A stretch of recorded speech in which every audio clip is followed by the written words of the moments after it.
sabios, el rey Salomón, en el libro de Eclesiastés, capítulo 3, dice que todo tiene su tiempo. Tiempo de reír y tiempo de llorar.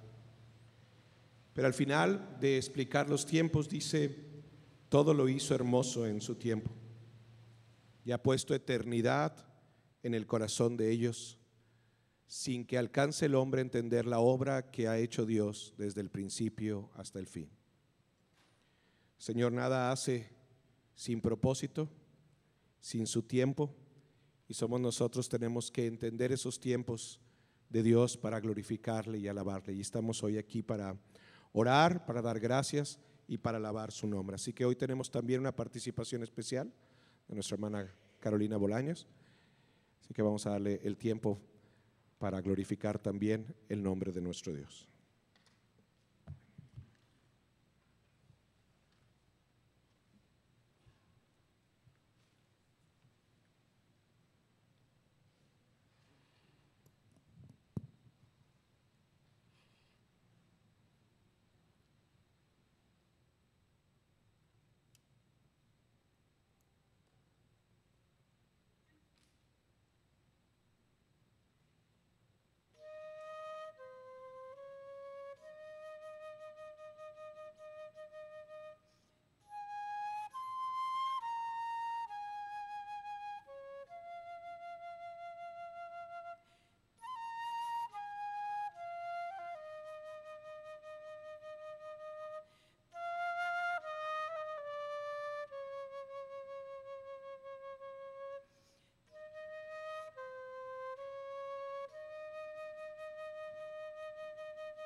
Leer una porción de la Escritura en el Evangelio de Juan, capítulo 11, versículos del 25 al 40. Voy a leer cuatro porciones ahí. En el versículo 25 está Jesús consolando a dos hermanas que estaban devastadas por una gran pérdida, y les dice: yo soy la resurrección y la vida, el que cree en mí vivirá aunque muera. El versículo 33 dice que Jesús, al ver llorar a María y a los judíos que la habían acompañado, dice que se turbó y se conmovió profundamente. Y en el versículo 35 dice: Jesús lloró. Y luego en el versículo 38 es interesante, dice: conmovido una vez más. Jesús, conmovido una vez más, se acercó al sepulcro. Era una cueva cuya entrada estaba tapada con una piedra. Quiten la piedra, ordenó Jesús.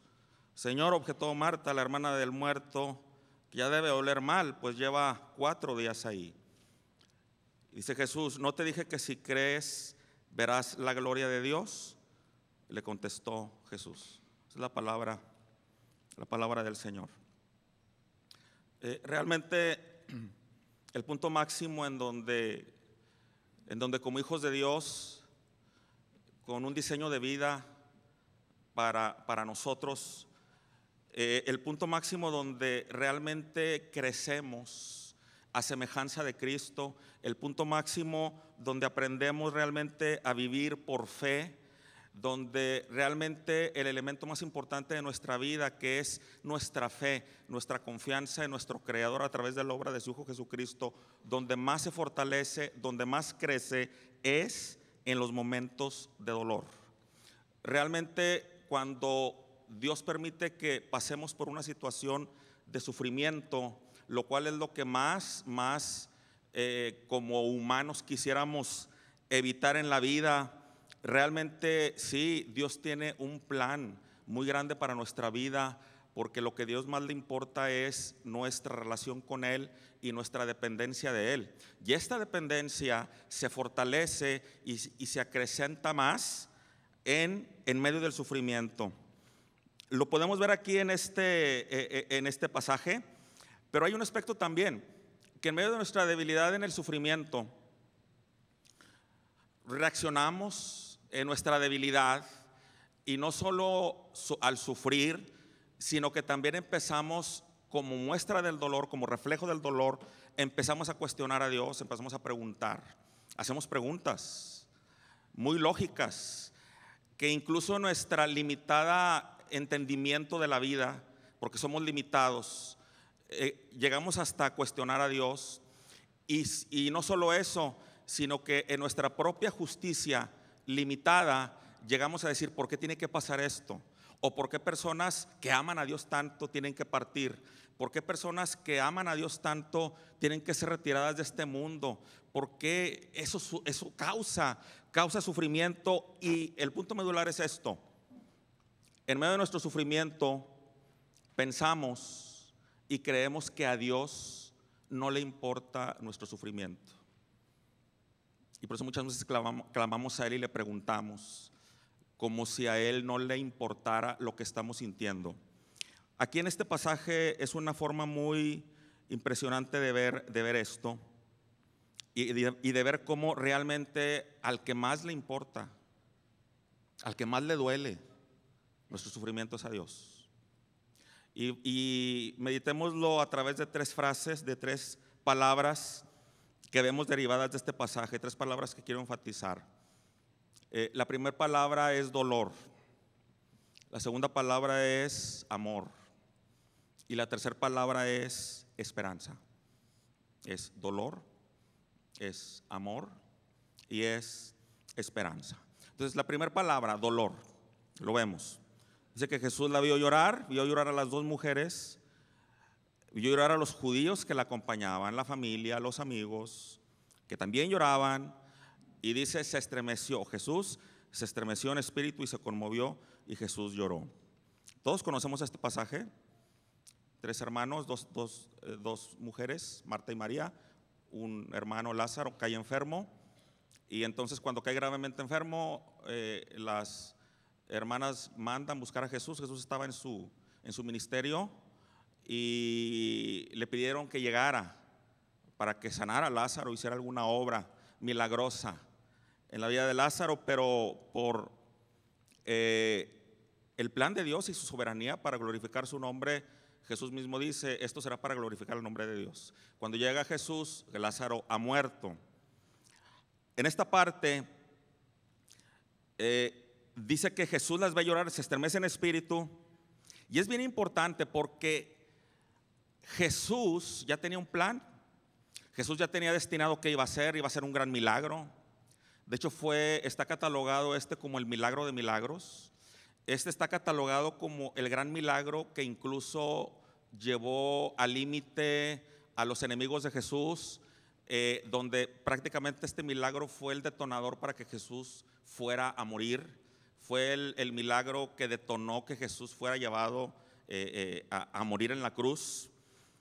Y sin embargo, Jesús, cuando consuela a las hermanas, no lo hace dando palabras, precisamente eso, no lo hace dando palabras de consuelo, no lo hace diciéndoles: no se preocupen, yo voy a resucitar a Lázaro.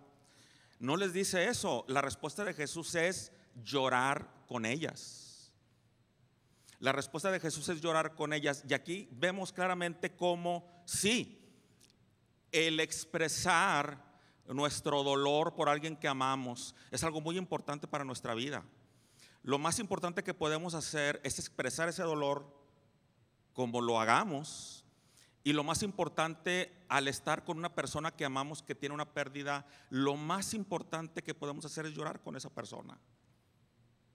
El dolor es algo fundamental en nuestra vida. El dolor por la pérdida de alguien que amamos es algo fundamental en nuestras vidas, y por eso dice el pasaje que Jesús lloró.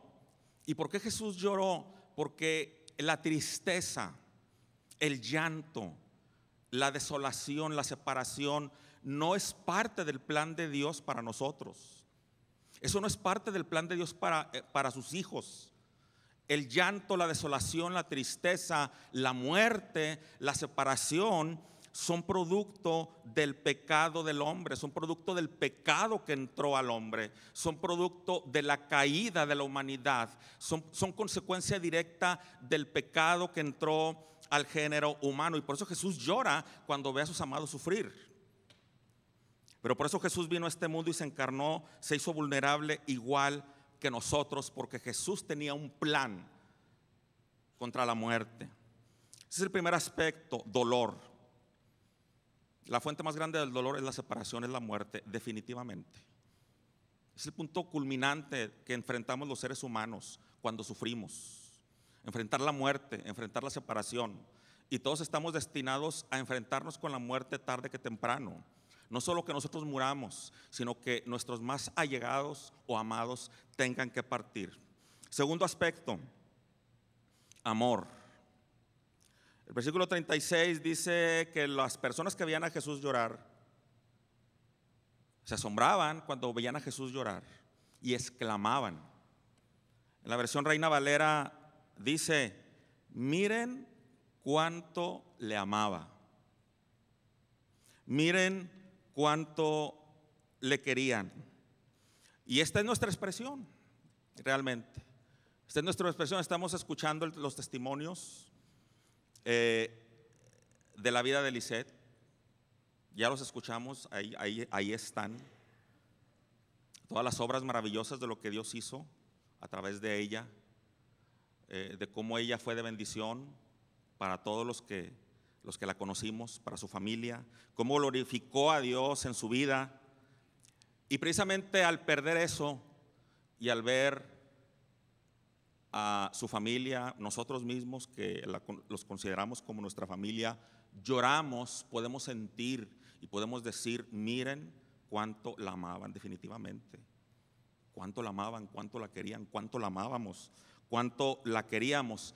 Pero en medio de este dolor hay algo muy hermoso que también Dios nos permite vivir. en ese punto culminante de dolor, lo que Dios nos permite vivir es el consuelo del amor fraternal de todos los que estamos alrededor, de toda la familia que está alrededor, de todos los que venimos y lloramos con la familia, de todos los que venimos y estamos con ellos, de todos los que están aquí alrededor. Es hermoso ver un templo lleno tan grande, de gente que viene a eso, viene a llorar junto con ellos, viene a mostrar su amor. Y cuando ellos lo ven, se sienten fortalecidos. Cuando ellos ven a cada persona que llega, porque yo lo sentí, lo acabo de sentir, yo he tenido una pérdida muy grande también en este año, y yo lo experimenté cuando ves a cada persona que llega a estar contigo, a brindarte su apoyo, su consuelo, a quererte mostrar cómo le duele tu pérdida. Eso es algo muy grande que tú vives en medio del dolor. Amor, amor. Y Jesús llora, y las personas lo ven llorar y dicen: miren cuánto lo amaba, miren cuánto lo quería. Pero al final todo esto nos dice, nos empieza a decir que esta vulnerabilidad de Jesús al llorar nos habla de cuánto a Dios le importa y le duele nuestro sufrimiento. Cuánto a Dios le duele nuestra debilidad. Cuánto a Dios le duele cuando nos sentimos sin esperanza, abatidos. Pero lo hermoso de esto es que precisamente Dios hizo algo al respecto. Precisamente por eso Dios hizo algo al respecto. Y es el tercer aspecto que vemos aquí de este pasaje. El tercer pasaje es la palabra esperanza. La palabra esperanza.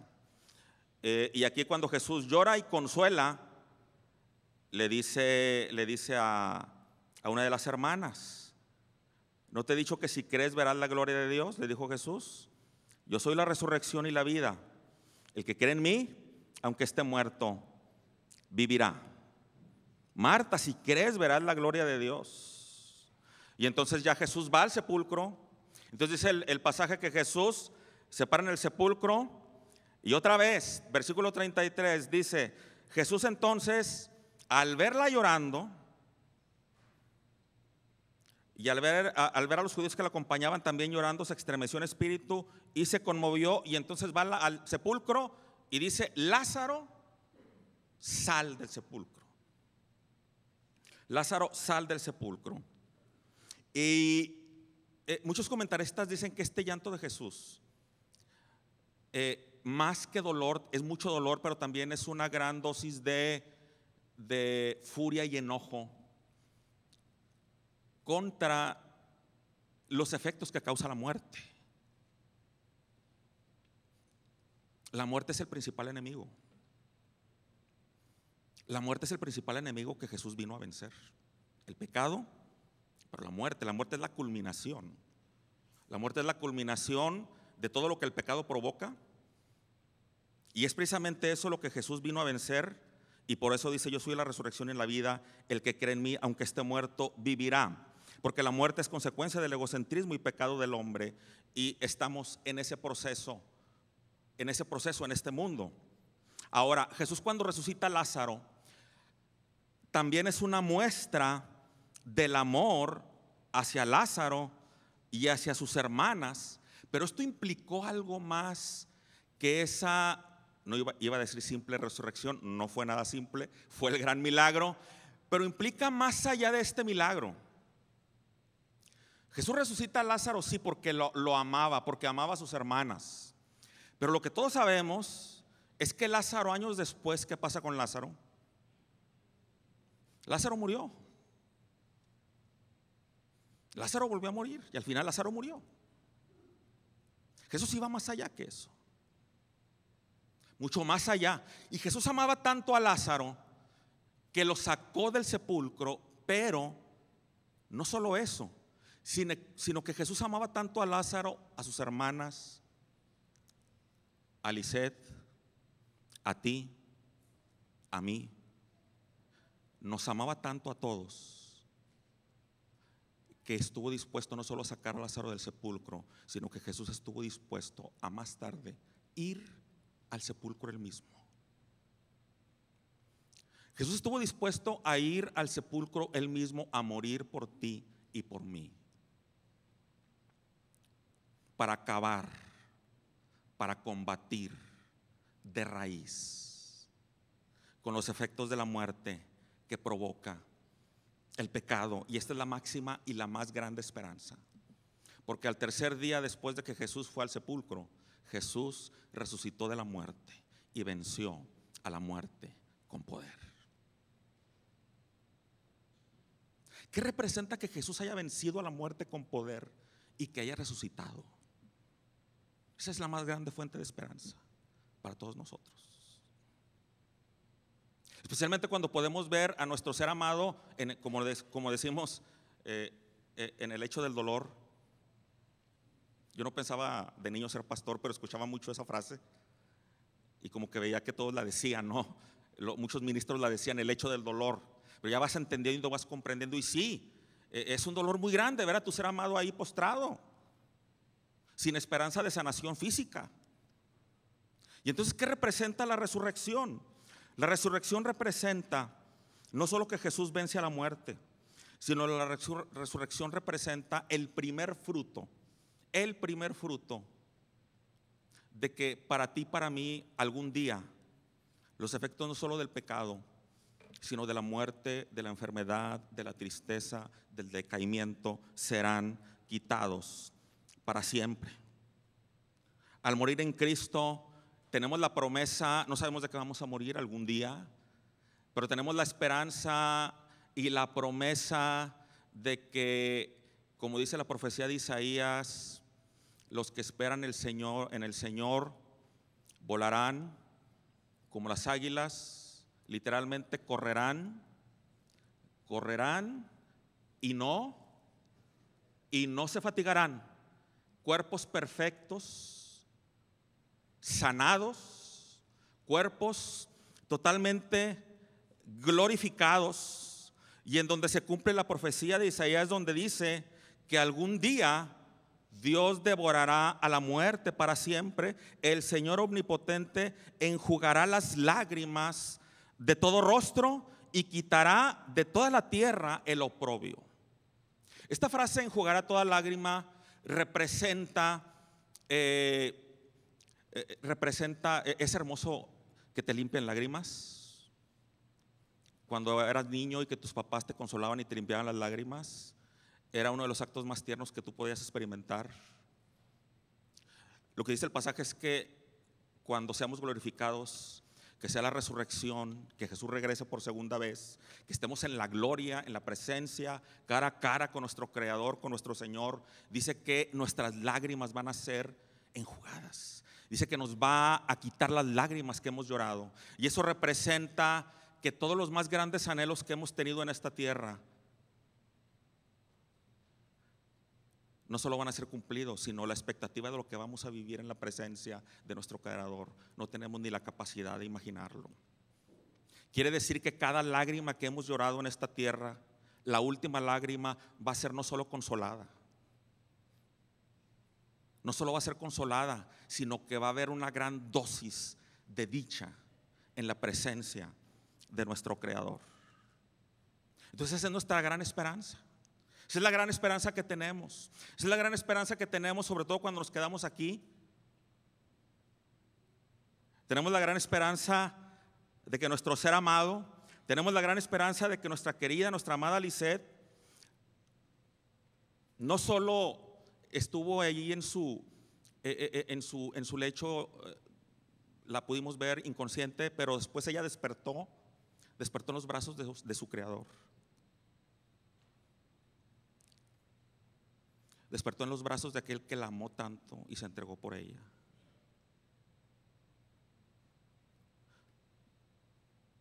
Que ahora ella está viviendo una dicha y una plenitud. Que si ella quisiera venir, no puede venir, ella no puede venir a decirnos cómo está. Pero si ella lo pudiera hacer, nos diría: ni se imaginan cómo es allá, ni se imaginan lo que es estar en la presencia de Dios cara a cara con Él. Y tenemos esa esperanza de que ella está en ese lugar, de que ella está así. Pero no solo eso, sino los que estamos aquí algún día, por la obra de Jesús, de igual forma resucitaremos con cuerpos glorificados, volveremos a ver a nuestros seres amados y estaremos en un estado de dicha y de plenitud total. Mira, el cielo se cree como algo abstracto. No, pues el cielo es algo ahí, te portaste bien y pues en esta vida es un lugar de consolación donde... No, el cielo es el lugar para el que fuimos creados. Dios nos creó para estar en su presencia, cara a cara con Él. El diseño perfecto de Dios se va a cumplir cuando estemos en su presencia cara a cara con Él. Y entonces, ¿cómo ves la vida ahora? Esta vida es pasajera. Esta vida es una preparación. Esta vida es una preparación para la eternidad.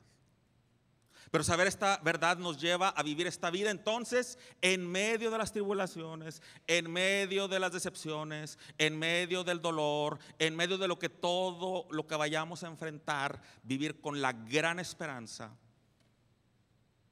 de que algún día estaremos cara a cara con nuestro Creador en el diseño perfecto que Él tiene para nosotros. Diseño logrado por la obra perfecta de Jesucristo al morir en la cruz del Calvario y al resucitar por nosotros. Y Lizeth ya está ahí. Y esa es la gran esperanza para la familia. Y la gran esperanza es que nosotros, cuando Dios lo determine, estaremos ahí. Vamos a orar. Padre, gracias por esta gran esperanza. Gracias por tu obra, por lo que la obra de Jesús nos hace entender, que realmente nos hace ver más allá, Señor, de nuestra situación y nos abre los ojos. El Espíritu Santo nos abre los ojos para poder ver la perfecta realidad de tu plan para nuestras vidas, Señor. Gracias porque podemos descansar de tener las respuestas a lo que pasa. Gracias porque podemos descansar de tener una respuesta lógica a lo que pasa en el dolor de las personas. Podemos descansar de responder porque somos limitados, no lo podemos saber, pero lo que sí sabemos es que tú tienes el control de todas las cosas y que lo que tú permites está dentro de tu plan perfecto para nuestras vidas. Y ahora te pedimos de la manera más profunda de nuestro corazón, Señor, tu consuelo sobre la familia, sobre Luis, sobre sus hijos, sobre nuestra hermana Olga, nuestro hermano José, y que la paz de Dios que sobrepasa todo entendimiento guarde los corazones y los pensamientos. En el nombre de Jesús oramos. Amén.